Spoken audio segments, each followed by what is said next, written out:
Hi, this is Jason with Eastern Wind Farms, and today we're going to make a garden box planter.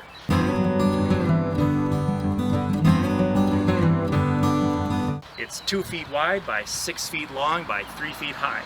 This one I've got filled with dirt. I used 3 bags of potting mix that you can get from your big box store, as well as 2 bucketfuls of compost that I did myself. I like the compost because it helps to get worms and microbes and things local to your area into the potting mix, which has the great nutrients and the great, loamy feel to it.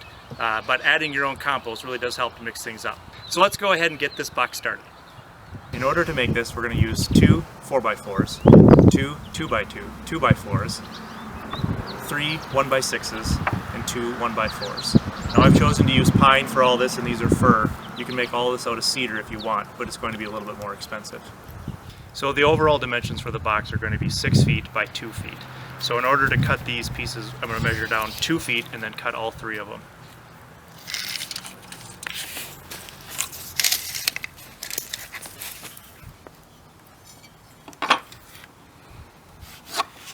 Once I get the ends lined up, I can take my circular saw and cut them all at the same time.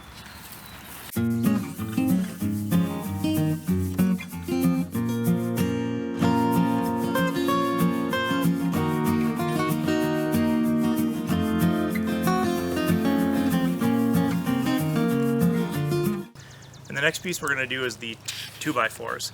We're going to first cut these to 6 feet lengths. These are going to go inside the outer box in order to support the 1x4s that's going to hold up the hardware cloth and the landscape cloth, which will then hold up all of the dirt. So these are really a structural element. First we're going to cut 6 feet and then measure to fit to be able to cut the other 2 little less than 2 feet pieces.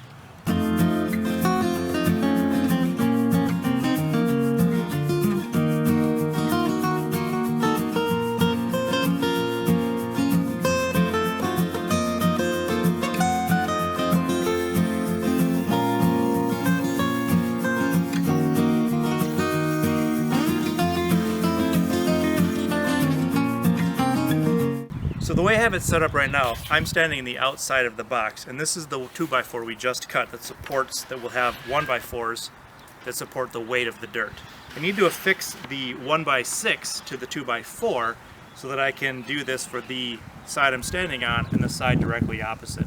That will allow me to then put the other end plate on the side to get the measurement between the two to make sure I'm getting a precise 2x4 to connect the two together.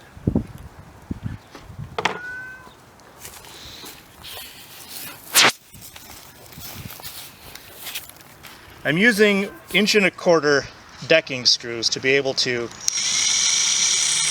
attach the two together. Make sure they're lined up and flush. Make sure it's lined up and flush, come to the other end.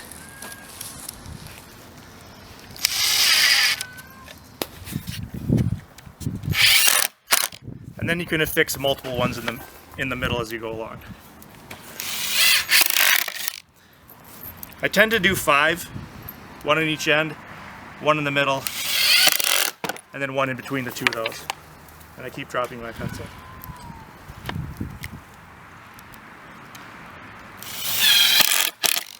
Like I said, we'll do the same thing for the other one.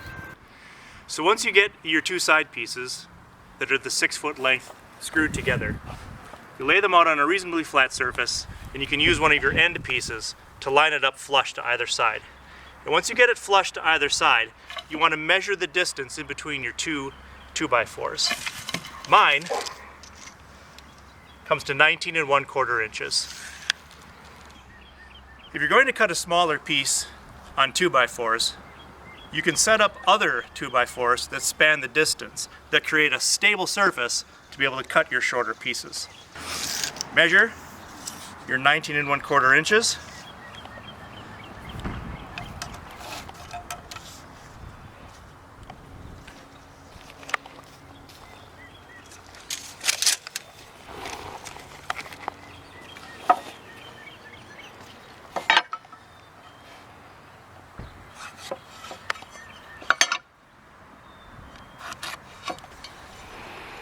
And trim to length.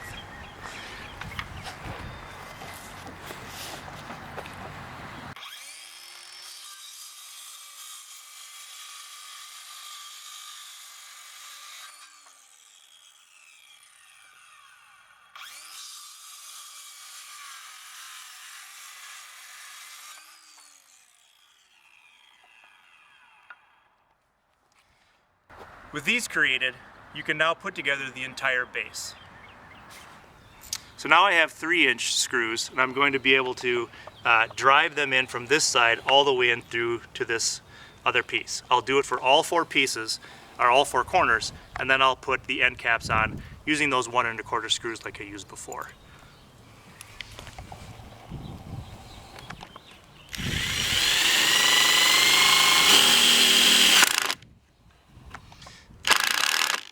Once you get the screw started, you want to be sure that you're drilling into a square corner.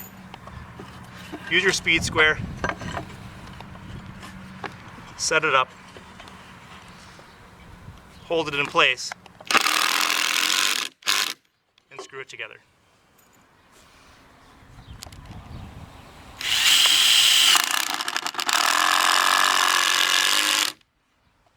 And again, repeat for all 4 corners. So another good trick you can do is you can put in 3 1 1/4 screws. You can put them into your board before you put the board up against the assembly you're putting it together on. It makes it easier so you don't have to hold your screws in an awkward position.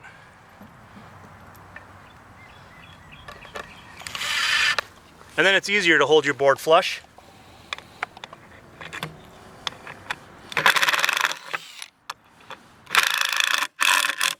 As you put in each side, one at a time.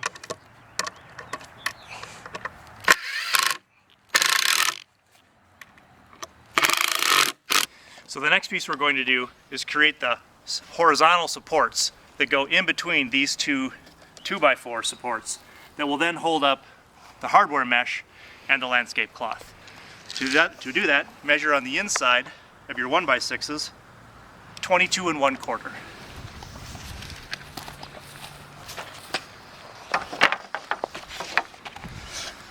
Again, like I did with the 1x6s, I'll measure out the distance and cut the 2 at the same time.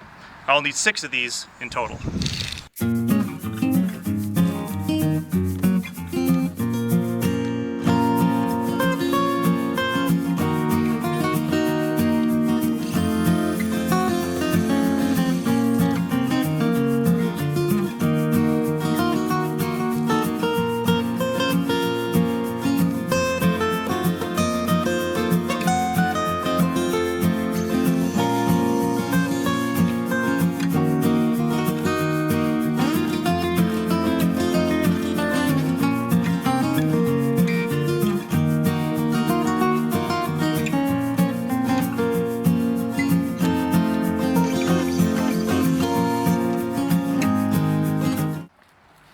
With all 6 of these created, I'll just screw them on the inside. So once you get the pieces laid out here, it doesn't have to be precise because like I said, it's underneath the dirt holding up the hardware cloth. The distance between the 2 is about 10 1/4. Just get it close and you should be fine. I'll screw in one side. I've already laid these out at 10 1/4, and then I'll measure the other side to make sure they're reasonably parallel.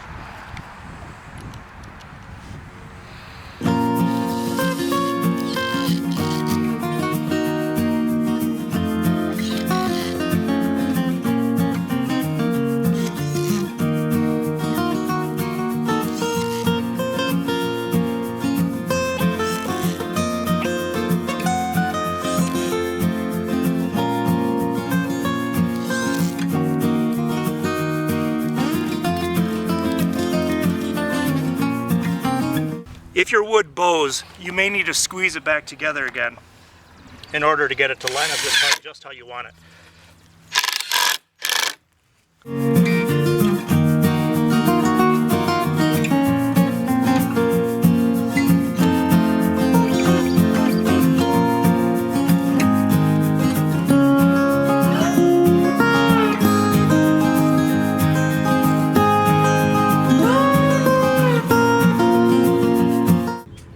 So the next piece we're going to do are the legs. The overall height of our garden box bench is 3 feet. So the first thing I need to do is cut my 4 legs to 3-foot lengths. It's a little bit more difficult with 4x4s because circular saws don't go all the way through. So in order to do that, measure your 3 feet and then use your speed square to transcribe a line around the entirety of the 4x4.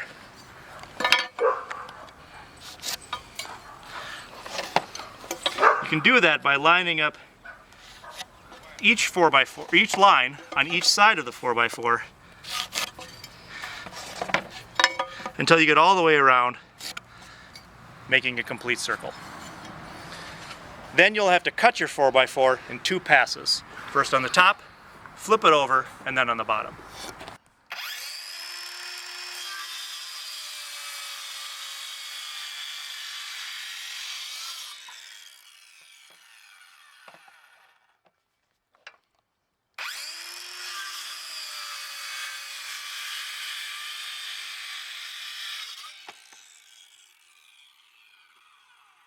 It won't make a perfect cut, but it gets pretty good. If you use these as the bottom of your legs, it will be just fine. I'll do the same thing for the other 3 posts. So this next cut we're going to do is one of the most challenging of the entire build. We're going to create a step inside of our 4x4, so that way when the base of the part we've built before can rest on the weight of the 4x4. In order to do that, we're going to have to create a notch out of the 4x4. Now, our 3 1x6s are 16.5 inches tall. So that means the notch needs to be 16.5 inches out of the total 4x4. So you create a line. This will be the bottom of the notch. Then we want it to go halfway in, or about the depth of a 2x4. A 2x4 is really 1.5 inches, so now you can create a 1.5 inch line on the bottom and again on the top. When you connect these 2 lines together,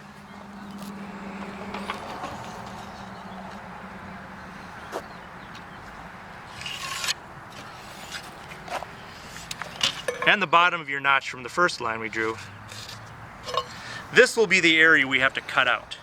All of this here needs to be removed.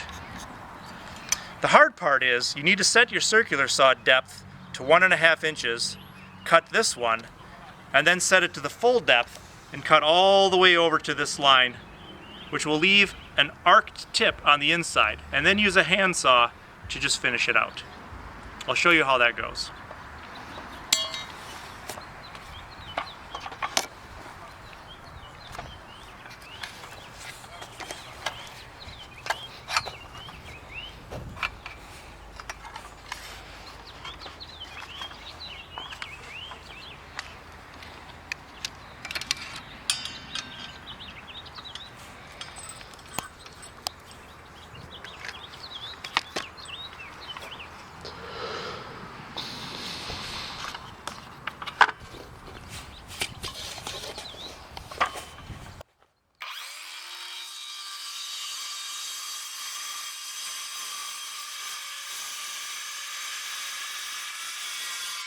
So it's better to cut a little short as you're adjusting your saw. Once you know how deep it is, you can make your adjustment to your saw and cut it the rest of the way.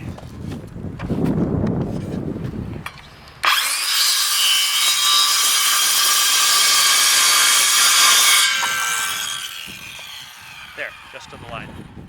I'll do the same cut now that my saw is adjusted for the other 4 legs, and then we'll come back and do this long vertical cut. Now that you have all 4 of your legs the short notch cut, reset your saw to its full depth, and then you can rip along this line, stopping till the teeth of the blade come up to the first cut you'd made, not past.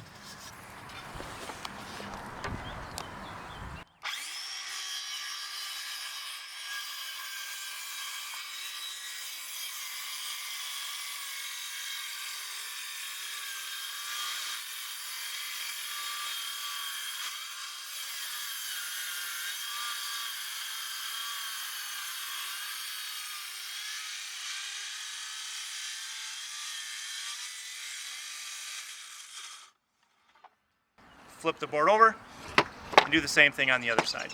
Now I've been using battery powered saws.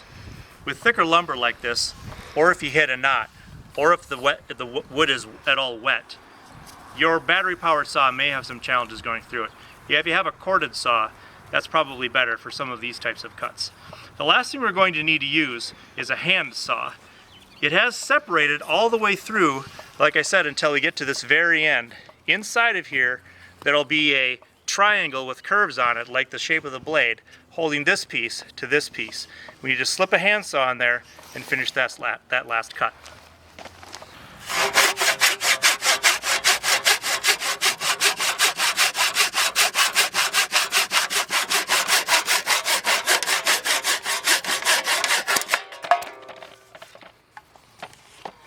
And again, repeat this for 3 more legs. So it's been a couple of days since I finished this first piece and I got all 4 of the legs ready to go. As you can see, I described, you've got the flat part, this is the chair we'll sit on. So the next step is to affix the 4 legs to the table base. And I'm going to do that by first just propping up one end with two legs. That's just to hold it. And again, I'm using the 3-inch screws, and I'm only going to put one in at a time on each leg, each of the 4 legs. That's so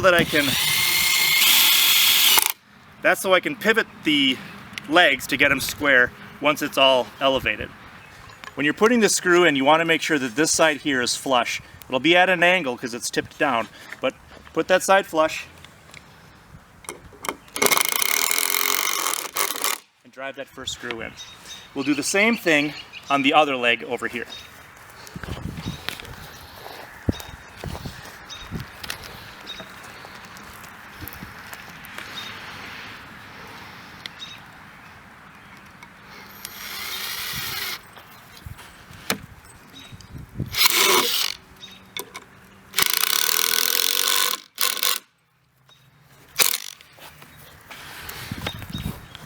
Now we just do repeat the process for the other 2 legs on the other side. So as you can see, I started one of my second screw on this side just so it's easier to do by myself. Take your speed square and you can line it up on the bottom plank.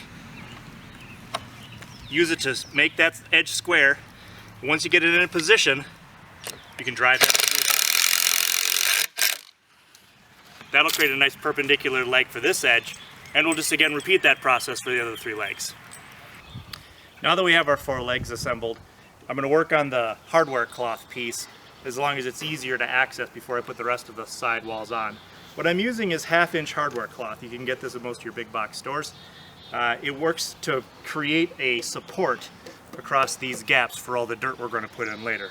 So to do that, you just need to measure your dimensions inside, 22.5 by 6 feet. So I'll go ahead and get that cut and come back when it's ready to staple down. So now that you have your hardware cloth all cut, you lay it in place and you can start stapling it down with your staple gun.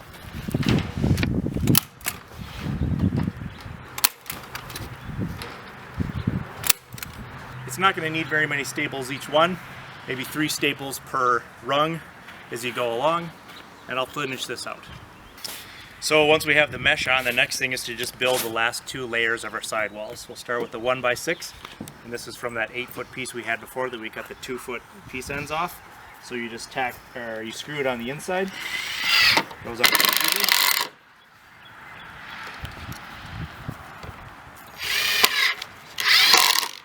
You do the same thing on the other side.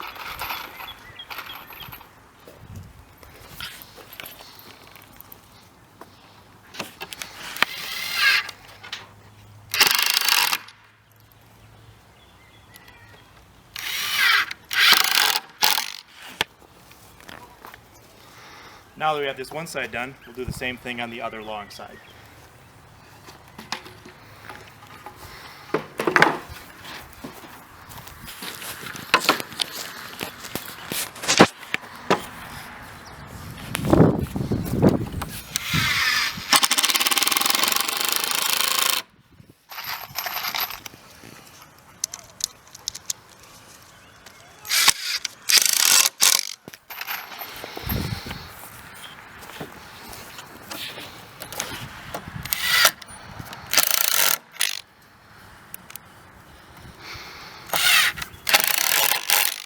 And with the 2 long pieces in, we can now finish up with our 2 side pieces. This one's going to be slightly different, and then I'm going to screw it in from the outside. I'm going to use a longer screw in the bottom to drive at an angle between the end piece and the leg. And then I'll use a shorter one to go straight into this side.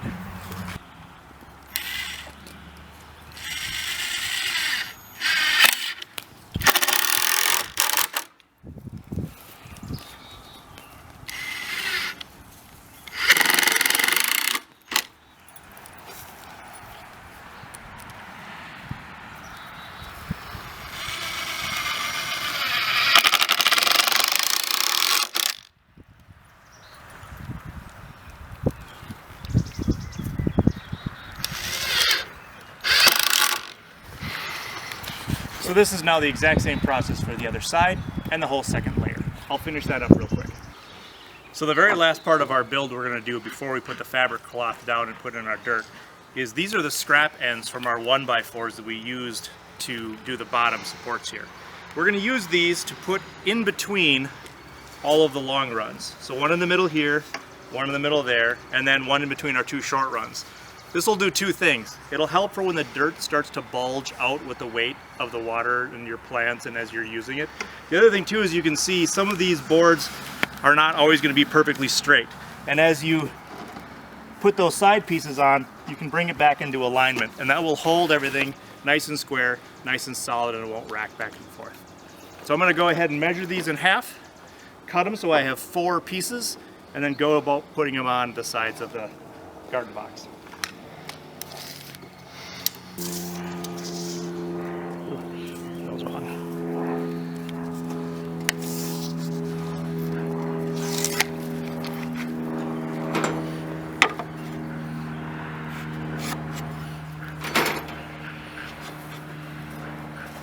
This way.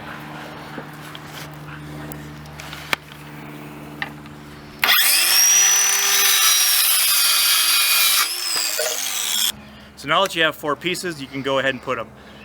You can measure it precisely if you'd like, but approximately in the middle is perfectly fine for a garden box. So if you remember from our construction, right on the other side of this board is a 2x4.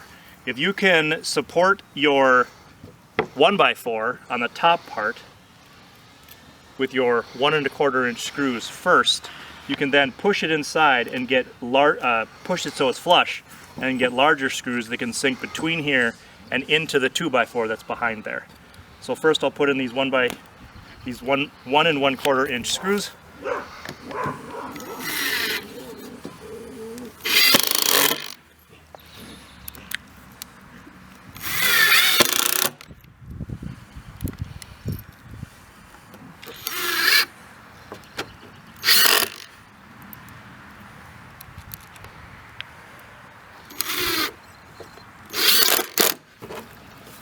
Oops.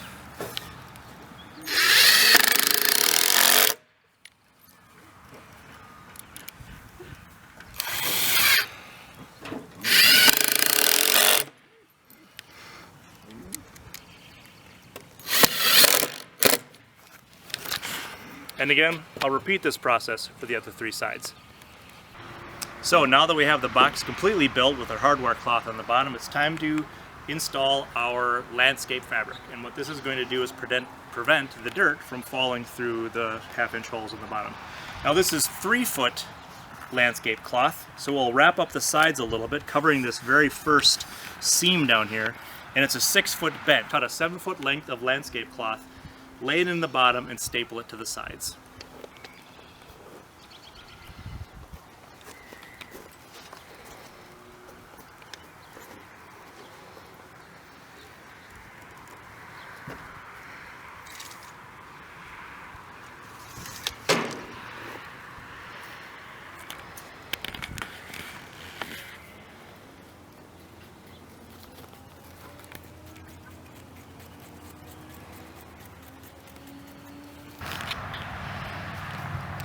So you want to get the fabric laid in there fairly decently, so it's about even up each side, even up the side.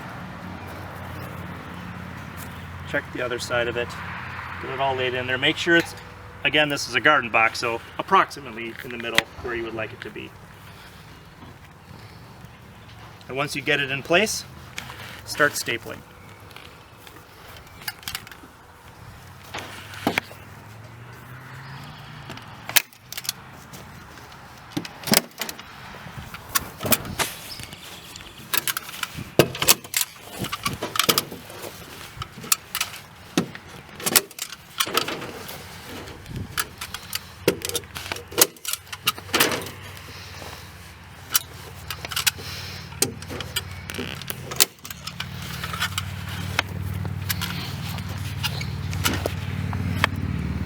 When you get the end here, you can staple in the bottom and then fold the other corner over like a present and staple it again. That will hold it in place. And then continue the rest of the way around. And once you get all of the bottom of it around, you can quickly tack the top of it so it doesn't flop over. And there you have it, one garden box ready to go, ready for dirt. But why build one garden box when you can build two? I think that'll do it for this video. Please like and subscribe, and I hope to see you on the next one. Thanks a lot.